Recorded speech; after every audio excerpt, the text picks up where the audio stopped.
नमस्कार, स्वागत है हमारी इस खास पेशकश में। मैं हूं आपके साथ मानु तेवतिया।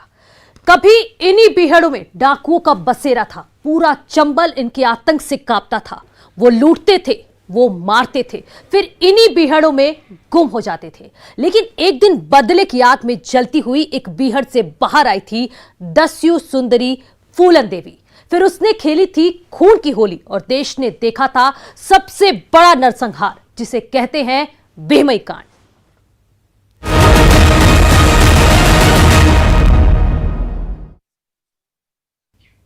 आज से ठीक 39 साल पहले कानपुर देहात का एक छोटा सा गांव बेहमई अचानक दुनिया की नजर में आ गया था, क्योंकि बीहड़ से बाहर आकर फूलन देवी ने सबसे बड़े कांड को अंजाम दिया था। एक दो नहीं, पूरे 20 लोगों को एक लाइन में खड़ा करके गोलियों से छलनी कर दिया था। अब इसी बेहमई कांड पर 39 साल बाद अदालत का फैसला आने वाला है, इसलिए बेहमई एक बार फिर से सुर्खियों में है। बेहमई के लोगों की जहन में एक बार फिर खौफ के उस दिन की यादें ताजा हो गई हैं।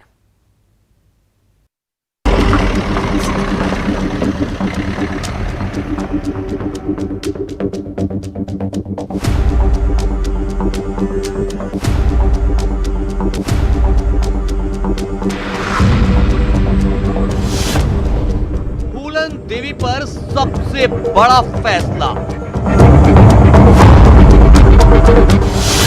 39 साल बाद आई फैसले की घड़ी।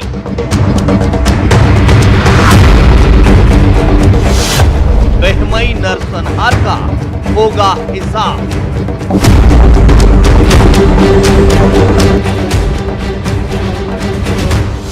बेहमई गांव को फैसले का इंतजार।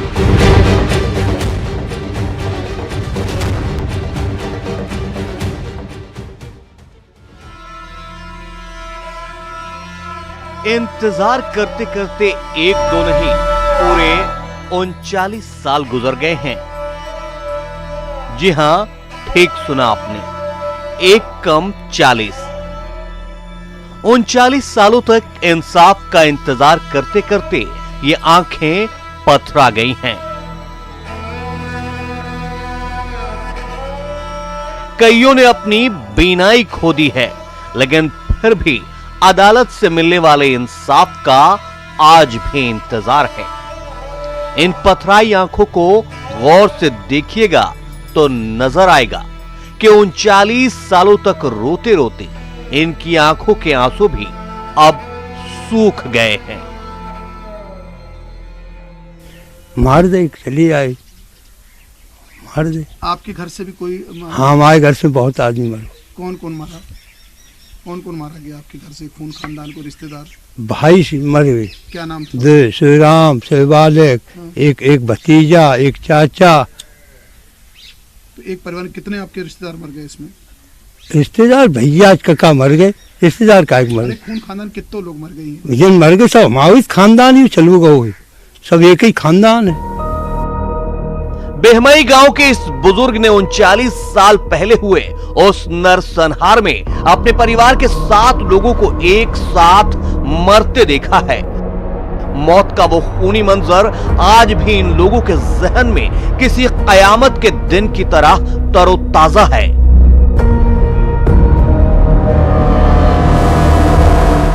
लेकिन न्यायपालिका से इंसाफ मिलने की आस आज भी जिंदा है कि 39-40 साल बाद ही सही अदालत इनका फैसला जरूर करेगी। आशा तो है, इसे न्याय किस लिए है, न्यायपालिका बनाए। साल हो गए इस इंतजार में कि तारीख मिलेगी और अब न्याय मिलेगा। ला, हम तो बढ़ाए गए 40 साल में की कांड है, तब वहीं से लगे और जो लगी हुए वो चले गए। हम जय बेगला जाए का कार, अब जो ईश्वर की वो कृपा। बेहमई गांव के इस बुजुर्ग ने भी अपनों की मौत के इंसाफ के लिए न्याय के हर मंदिर का दरवाजा खटखटाया है। निचली अदालत से लेकर सबसे बड़ी अदालत तक गुहार लगाई, लेकिन जब फैसले की घड़ी आई है तो इस बात की आशंका भी सता रही है कि कहीं सबसे बड़े नरसंहार के गुनहगारों को अदालत निर्दोष मानकर बरी न कर दे। चक्कर काटते काटते बूढ़ा हो गया। उस समय मेरी 30-32 साल की उम्र थी, अब 70-72 साल की होगी। आप जोड़ लें कि कहाँ कहाँ किस किस न्यायालय में चक्कर लगा? मैंने सुप्रीम कोर्ट लगाया, कानपुर कचहरी में लगाया, इलाहाबाद तो यही जजमेंट मान लिया गया था। कोई फिर अब माती आ गया। अब 6 को फैसला आ रहा है, क्या लगता है कहीं कुछ आस मन में है कि कुछ ना कुछ? अब देखिए, दोष तो बड़ा भारी है उनका, हमने दोष करके छोड़ दी तो कोर्ट की मत है। मैं क्या कहूँ, मुझे तो ये चाहिए कि मुझे कुछ मिलना चाहिए। जाहिर है कानपुर देहात का ये छोटा सा गांव एक बार फिर से सुर्खियों में है। एक बार फिर इस गांव में पुलिस की गाड़ियां घूम रही हैं, पुलिस के जवानों की मौजूदगी है और कुछ घंटों बाद फैसले की घड़ी आने वाली है। इसलिए सबकी धड़कनें तेज धड़कने लगी हैं, क्योंकि अदालत से मिलने वाले इंसाफ की घड़ी करीब आ गई है। कानपुर देहात के बहमई गांव से न्यूज़ 18 के लिए अमित गंजू की रिपोर्ट।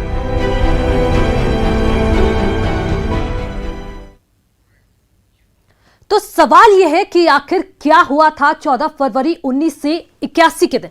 आखिर क्यों बीहड़ से बाहर निकली थी दस्यु सुंदरी? आखिर किससे बदला लेने आई थी फूलन देवी? इन तमाम सवालों का जवाब तलाशने एक बार फिर न्यूज़ 18 की टीम बेहमई पहुंची, जहां 39 साल बाद भी मौत का मातमी सन्नाटा पसरा हुआ है।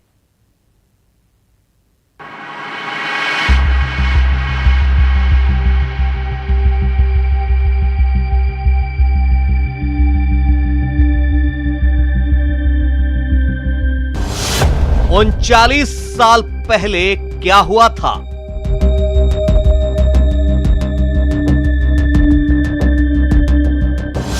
बेहमई का वो खूनी नरसंहार।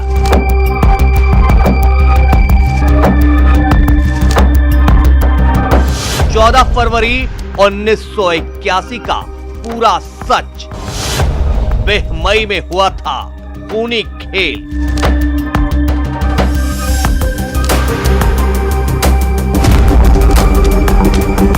बीस लोगों की मौत की वो चीखें बेहमई में आज भी सुनाई देती हैं।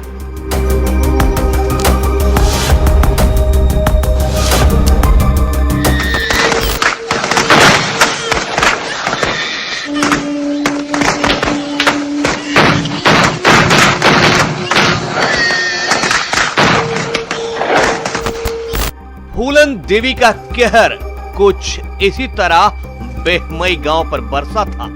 हर तरफ मौत का मंजर पसरा था। मातमी चीख पुकार थी, कहर से बचाने की गुहार थी, लेकिन कोई नहीं था जो बेहमई को मौत के इस तांडव से बचा सकता। और देखते ही देखते बीहड़ से बाहर निकल कर आई उस वक्त की डकैत फूलन देवी और उसके साथियों ने 20 लोगों की लाशें बिछा दी।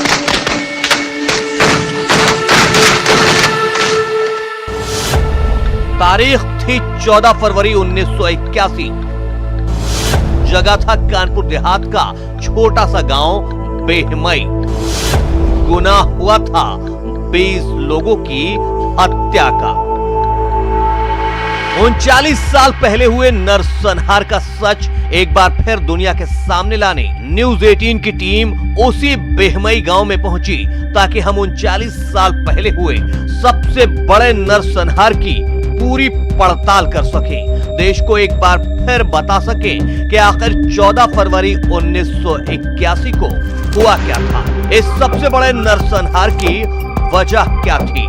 वो कौन कौन थे जिन्होंने फूलन का साथ दिया था? वो कौन कौन थे जिनसे फूलन ने बदला लिया था? इस वक्त मैं कानपुर देहात से 50 किलोमीटर दूर राजपुर क्षेत्र के चंबल इलाके में हूं।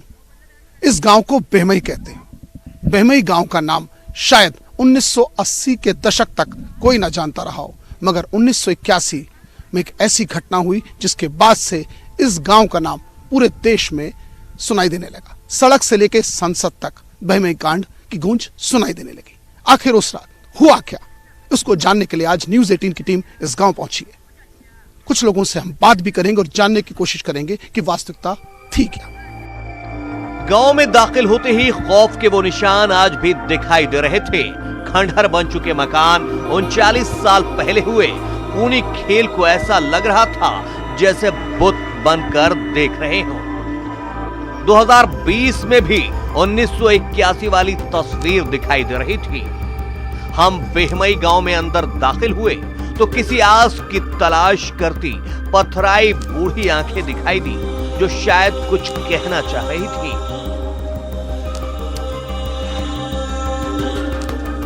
लेकिन जुबान साथ नहीं दे रहे थे।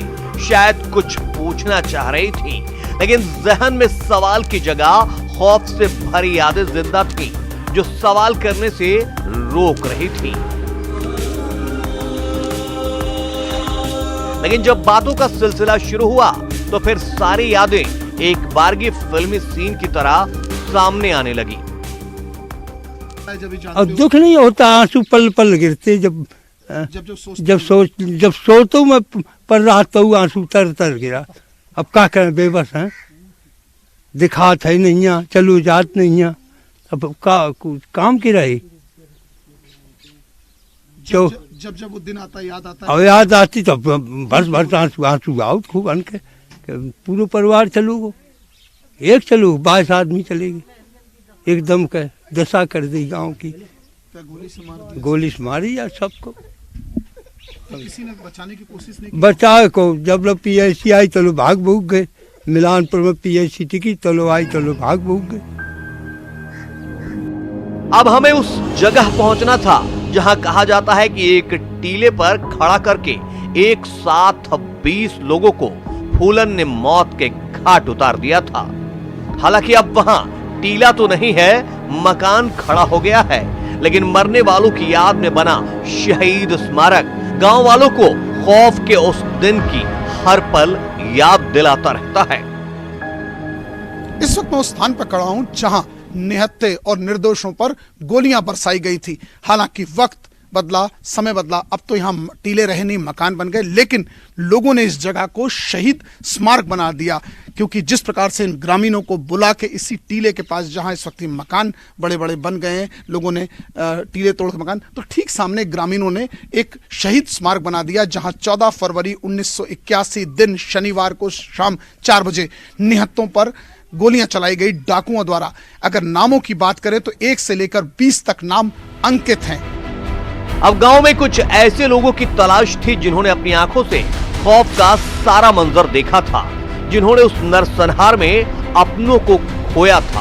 हम कुछ आगे बढ़े तो सामने घाट पर बैठे एक बुजुर्ग नजर आए। ये वो चश्मदीद हैं जिन्होंने खौफ का वो हर एक पल देखा था। मौत का हर मंजर आज भी इनके जहन में जिंदा है। मैं बगल से छिपा था, एक झाड़ थी, उसी में बैठा देख रहा था। तो सबको ले गए इकट्ठा, वो यहाँ आप खड़े थे अभी शहीद स्मारक पे, इकट्ठा करके उन्हें फूलन ने कही जय काली माई की दय दनादन दय दनादन। फूलन सिंह, मान सिंह, रतिराम, विश्वनाथ ने सबने गोलियां चलाई, भून दी, सब मर गए, गिर गए बस। कितने लोग बांधे गए थे वहाँ? हाथ पांव बांधे थे? क्या क्या बांधा बूंदी कुछ नहीं, घेर लिया था, चारों कैर से पकड़ लिए थे। 50-55 आदमी थे असलाह वाले। अच्छा। हाँ। किस चीज पे थे? घोड़े पे थे? कैसे थे? नहीं घोड़े थे, न रथ थे, न ऊँट से थे। पग यात्रा करके वो उस पार से जंगल थे, इस पार कूद आए थे नाव द्वारा। अच्छा, नाव से ही लौट गए? ना, फिर तो कांड हुआ, पुलिस भी आ गई, निकल गए, कहाँ से गए कहाँ बहन गए ये मैंने बता पाऊँ। चश्मदीद ने जो देखा उसके मुताबिक पल भर में ही मौत का मातम छा गया था। गांव में लाशें बिछ गई थी, लेकिन अभी तो ये सिर्फ सिक्के का एक पहलू था। सिक्के का दूसरा पहलू भी जानना जरूरी है कि आखिर क्या वजह थी कि फूलन ने बेहमई में खून की होली खेली। पूरा सच सामने लाएंगे, बेहमई कांड का हर पहलू बताएंगे। आप बने रहिए न्यूज 18 के साथ। कानपुर देहात के बेहमई गांव से न्यूज 18 के लिए अमित गंजू की रिपोर्ट। खून की होली खेलने वाली फूलन आज इस दुनिया में नहीं है, लेकिन फूलन ने जिस खौफनाक वारदात को अंजाम दिया है उसके पीछे कई किस्से कहानियां, कुछ सच हैं तो कुछ सवाल हैं, लेकिन जो भी है वो बेहद ही खौफनाक है।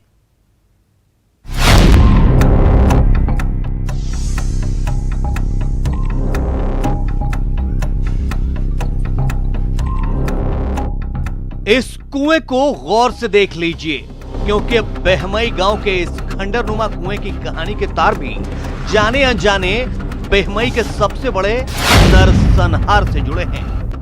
गांव वालों से बातचीत या फिर फूलन पर बनी फिल्म बैंडेड क्वीन में जो कुछ दिखाया गया है, अगर उसे सच माने तो लाला राम ने इसी कुएं के पास फूलन को सरेआम सबके सामने जलील किया था, उसकी इज्जत को तार-तार किया था, पूरे गांव के सामने उसे शर्मिंदा किया था। बहमई कांड और इस कुएं का सीधा नाता है।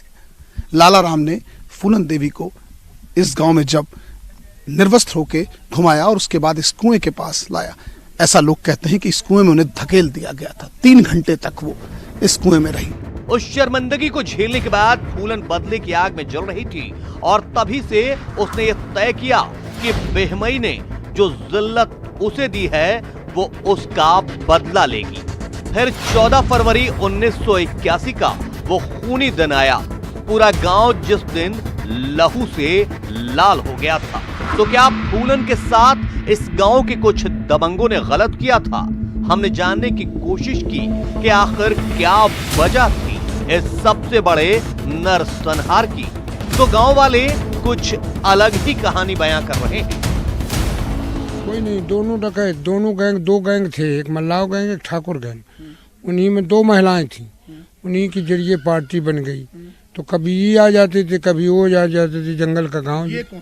फूलन देवी या कौन? फूलन देवी और एक कुसुमा नान थी। विक्रम और श्री राम, लाला राम का 2 गैंग थे। पहले इकट्ठा रहते थे, फिर 2 हो गए। कंपटीशन बन गई औरतों के विषय में।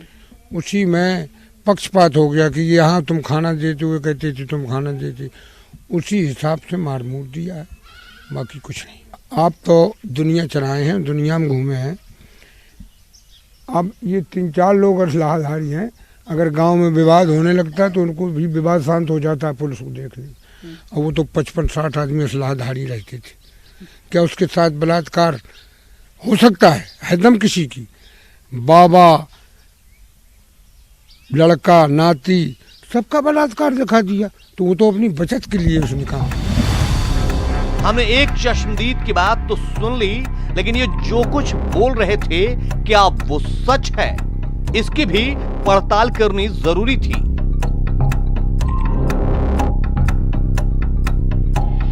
इसके लिए बेहमई गांव के कुछ और लोगों से हमने इस सबसे बड़े नरसंहार का सच जानने की कोशिश की, लेकिन उनकी भी दलील वही थी। इस बुजुर्ग विश्वनाथ ने भी उस नरसंहार में अपने परिवार के 7 लोगों को खो दिया है। कहते हैं सभी बेकसूर थे। भैया, भतीजे चले गए। हमारे परिवार में 7 लोग मॉडल भरे।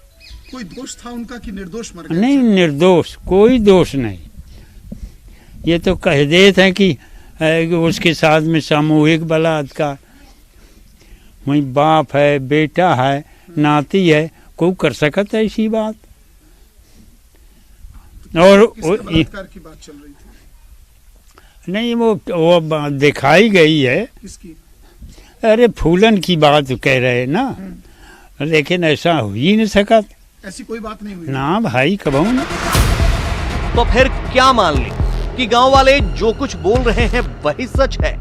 क्या यकीन कर लें कि फूलन के साथ बेहमई में ऐसा कुछ भी नहीं हुआ था जैसे फिल्मी पर्दे पर दिखाया गया?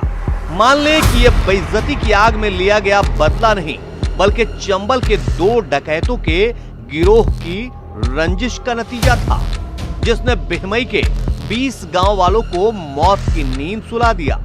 सच चाहे जो भी हो, लेकिन कोई भी सभ्य समाज किसी को भी कानून अपने हाथों में लेकर इंसाफ करने की इजाजत नहीं देता, और न ही देश का कानून, चाहे वो चंबल की 10वीं सुंदरी ही क्यों ना हो। कानपुर देहात के बहमई गांव से न्यूज़ 18 के लिए अमित गंजू की रिपोर्ट।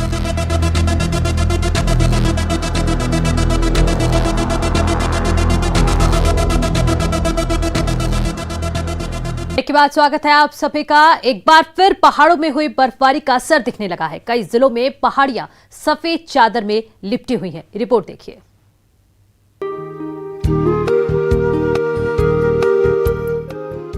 पहाड़ों पर मौसम फिर से सुहाना हो गया है। पिथौरागढ़ जिले का तो ज्यादातर हिस्सा सफेद चादर में लिपटा हुआ है। यहाँ मुनस्यारी में लगातार स्नोफॉल जारी है। इतना सुंदर नजारा कि देखकर हर किसी का मन मोहित हो जाए। मुनस्यारी को जोड़ने वाला मोटर मार्ग काला मुनि के पास भारी बर्फ जमा होने से बंद हो गया है। बर्फबारी से जहां एक तरफ स्थानीय लोगों की परेशानी बढ़ गई है, तो वहीं सैलानियों का जोश हाई है। हम लोग धारचूला से आए और धारचूला से आते रास्ते में जैसे स्नोफॉल हुआ, इतना सुंदर, इतना अच्छा और इतनी अच्छी जगह है मुनस्यारी कि ऐसा लग रहा है कि मानो हम लोग जन्नत में आ गए। और इतना सुंदर मौसम, आप लोग जरूर आइए। सभी जितने लोग देख रहे हैं, आप लोग आइए और इसका आनंद उठाइए। ये स्वर्ग है और ऐसा मौका नहीं मिलेगा। जल्दी जल्दी आइए सभी लोग। ये तस्वीरें नैनीताल की हैं। दूर दूर से सैलानी यहाँ पहुँच रहे हैं और मौसम का जमकर मजा ले रहे हैं। नैनीताल पर भी कुदरत मेहरबान हुई है और ये देख सकते हैं कि माल रोड का नज़ारा, स्नोफॉल का नज़ारा, लगातार यहाँ पर बर्फ़ गिरने का जो सिलसिला है वो दिख रहा है। जो पर्यटक हैं वो काफ़ी एंजॉय कर रहे हैं और जो वाहन हैं वो काफ़ी संख्या में, काफ़ी देर से यहाँ पर जाम की स्थिति बनी हुई है और जो पर्यटक हैं वो बहुत ज़्यादा एंजॉय कर रहे हैं क्योंकि 13 तारीख के बाद एक बार फिर जो मौसम में बदलाव हुआ है और ये देख सकते हैं कि किस तरह जो पर्यटक हैं वो एंजॉय कर रहे हैं। कहाँ से आए हैं आप? कितना एंजॉय से आए, कितना एंजॉय कर रहे हैं? बहुत ज्यादा। क्या लगा, क्या पाया यहाँ? बहुत अच्छा लग रहा है स्नोफॉल होते हुए और काफी खुशी हो रही, इसीलिए आए थे हम। सरोवर नगरी में हो रही बर्फबारी से पर्यटकों का उत्साह देखते ही बनता है। क्या बच्चे और क्या बड़े, हर कोई झूम झूम कर स्नोफॉल का मजा ले रहा है। कभी नहीं सोचा था ऐसे। बहुत एंजॉय किया।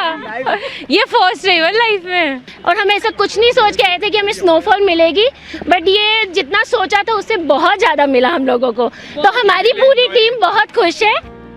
देहरादून के चक्राता में भी बर्फबारी से मौसम सुहाना है।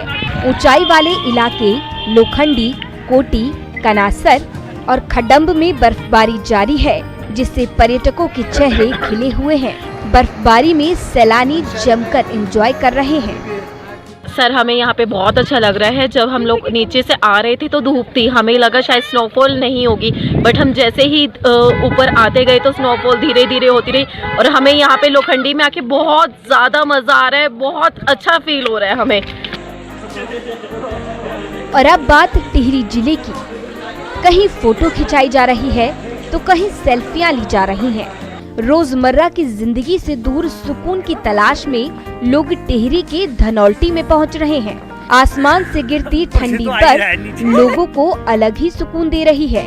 बड़ी संख्या में सैलानी यहां पहुंच रहे हैं, जिससे स्थानीय व्यापारी भी बेहद खुश हैं।